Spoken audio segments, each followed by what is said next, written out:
दूसरे का सम्मान करना, दूसरे का सत्कार करना, दूसरे के आदर में डूबे, दूसरे के सत्कार में। और जब तक आप किसी को आदर नहीं दोगे, अभी माननीय मुख्यमंत्री जी की धर्मपत्नी जी एक बात कर रही थी, आप लोगों के बीच में बैठकर ही हम भी शिव महापुराण की कथा सुनते हैं।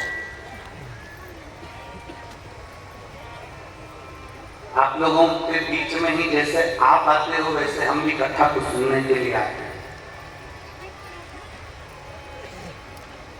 हम भी कथा को सुनने के लिए एक स्थान ढूंढते और बैठ जाते और भगवान शंकर के विरल भक्ति को प्राप्त करते, भगवान का भजन करते, स्मरण करते।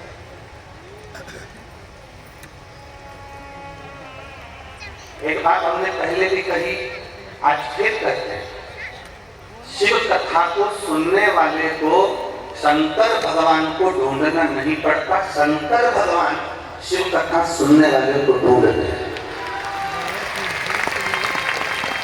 बोल बम का नारा है, आपको नहीं ढूंढना है, मेरा देवदेव महादेव आपको ढूंढेगा, मेरा शंभू आपको ढूंढेगा, मेरा शंकर आपको ढूंढेगा। कहते हैं जैसे अंधेरे में टार्च को जलाकर कोई खोई हुई वस्तु को ढूंढा जाता है, वैसा मेरा महादेव इस रसातल में, इस पृथ्वी पे से अपने भक्त को ढूंढता है, अपने भक्त को ढूंढता है।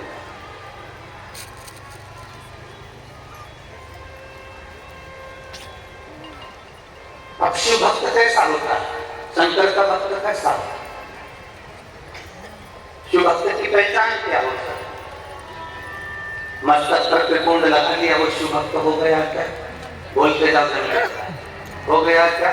नहीं। गले में रुद्राक्ष की माला पहन ली क्या वो शिव भक्त हो गया क्या? जम के बोलो जरा। नहीं। खूब सारी जटा बढ़ा ली, चोटी बढ़ा ली, वो शिव भक्त हो गया क्या? नहीं। तन पर भस्म रमा कर बैठ गए तो क्या शिव भक्त हो गए क्या? नहीं। तन पे से कपड़ा उतार दिया, नग्न वेशधारी हो गए तो क्या शिव भक्त हो गए क्या? नहीं। कहीं गंगा के घाट पर जाकर बैठ गए तो क्या शिव भक्त हो गए? बोलो रे कुरुति जीजियों जीजाओ, हो गए? नहीं। यमुना कावेरी जहां जाकर बैठ गए और तुम सोचो कि हम शिव भक्त हो गए तो नहीं। घर छोड़कर गंगा के घाट पर बैठ जाना शिव भक्त की निशानी नहीं होती।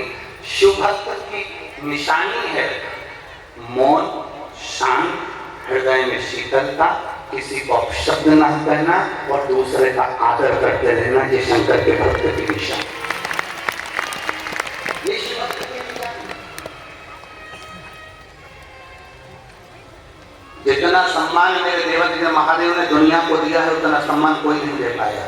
शंकर भगवान ने अपनी धर्मपत्नी का सम्मान करा, ऊंचे स्थान पर बिठाकर पूजन करवाई। शंकर भगवान ने अपने पुत्र गणेश का सम्मान करा, उनकी पूजन करवाई। शंकर भगवान ने अपनी रिद्धि सिद्धि बहू की पूजन करवाई। शंकर भगवान ने अपने पोते शुभलाभ की पूजन करवाई।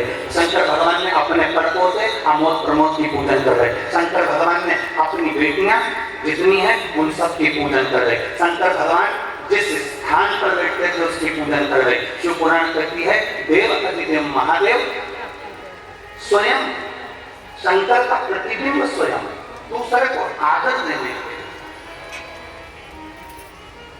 मेरे देवदेव महादेव दूसरे को आदर देते हैं, दूसरे को सम्मान करते हैं, दूसरे को सत्कार करते हैं।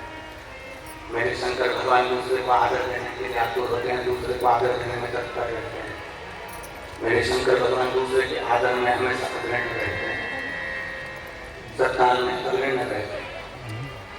और यहाँ जितनी मेरी जीजियाँ बैठी हैं, यहाँ जितने मेरे जीजा बैठे हैं और जितने मेरी बेटियाँ और बेटे बैठे हैं, मेरे माता पिता के रूप में आप सब विराजमान हैं। उनसे इतना सा कहना चाहूँगा कि अपने भीतर एक बात उतारना कि जिस दिन आप दूसरे का आदर करना सीख गए, जिस दिन आप दूसरे का सम्मान करना सीख गए, जिस दिन आप दूसरे के लिए बड़ाई करना सीख गए, जिस दिन आप दुनिया के लिए अच्छा बोलना सीख गए, समझ लेना भोलेनाथ आपके लिए मंजिल की राहें खोलना प्रारंभ कर देगा। मेरा शंभू आपके लिए राहें खोलना प्रारंभ कर देगा।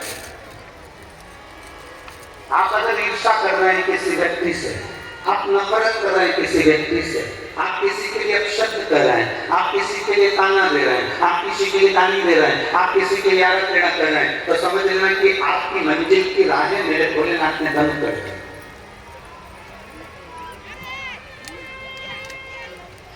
आप किसी को अपशब्द से तोल रहे हैं, आप किसी को अपशब्द में भिगो रहे हैं, आप किसी को अपशब्द कर रहे हैं, आप किसी को ताना दे रहे हैं, आप किसी को गाली दे रहे हैं, आप किसी को आड़ा टेढ़ा कर रहे हैं, तो समझ लो कि आप स्वयं अपनी राहों को बंद कर चुके हैं, अपनी राहों को आपने बंद कर दिया। और मत बुरे कर्म कर वरना पछताएगा, भगवान की आंखों से तू बच नहीं पाएगा, तू बच नहीं पाएगा।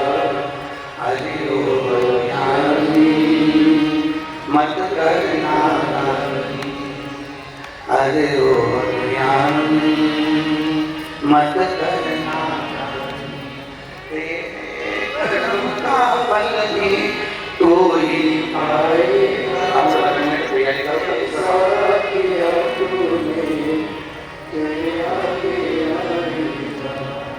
मत बुरे कर्म कर वरना पछताएगा, भगवान की आंखों से तू बच नहीं पाएगा, तू बच नहीं पाएगा।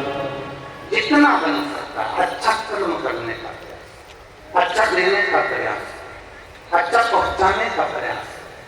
और जब हम अच्छा देने का प्रयास करेंगे, अच्छा पहुंचाने का प्रयास करेंगे, तो निश्चित है कि हम अच्छा प्राप्त कर सकते। हमने पहले कथा में कहा, एक उंगली हम जब किसी पर उठाते हैं तो ये 3 उंगलियां हमारे ऊपर जाती है कि आप अपने भीतर झांक कर देखो कि आप कैसे।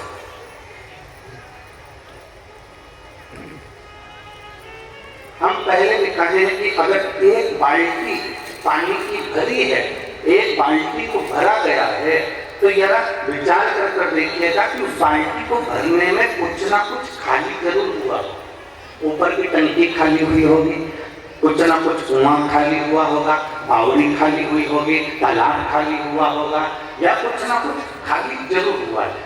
खाली हुआ इसलिए दूसरी बाल्टी भर, खाली हुआ इसलिए हंडा भराया, खाली हुआ इसलिए पात्र भराया, खाली हुआ इसलिए कुछ ना कुछ पात्र भरा गया। शास्त्र कहता है कि जब अंदर से खाली हो गए, अंदर से आप खाली हो जाओगे, तब तो कुछ ना कुछ तुम्हारे भीतर फिर समाहित होगा।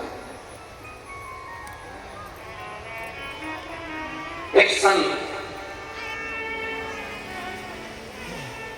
एक दरवाजे पर भिक्षा मांगने के लिए गए, और संत दरवाजे पर जब भिक्षा मांगने के लिए गए तो उन्होंने अलग आवाज लगाई, माता भिक्षाम रही, माता भिक्षाम रही, माता भिक्षाम रही। बार बार अलग जगह में बार बार भिक्षा मांगी।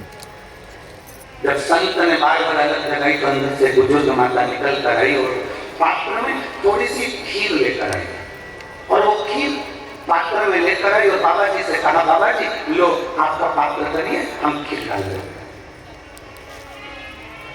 आप अपना पात्र करिए, हम इसमें खीर डाल देंगे।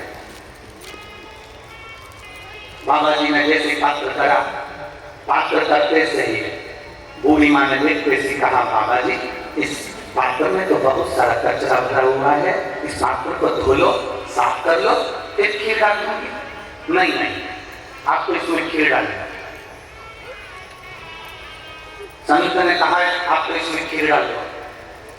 बूढ़ी माँ बोलती है, बाबा जी इस पात्र में गंदगी भरी हुई है, अगर गंदगी भरी है तो खीर कैसे टिक सकती है, अगर गंदगी भरी हुई है तो इसमें खीर कैसे रह सकती है, अगर गंदा है ये तो इसमें खीर कैसे रहेगी, खीर तो बेकार हो जाएगी, खीर तो बेकार, सब लोग उसको कोई खाने के लायक नहीं बचेगा, उसको कोई खाएगा, खीर तो बेकार हो जाएगा।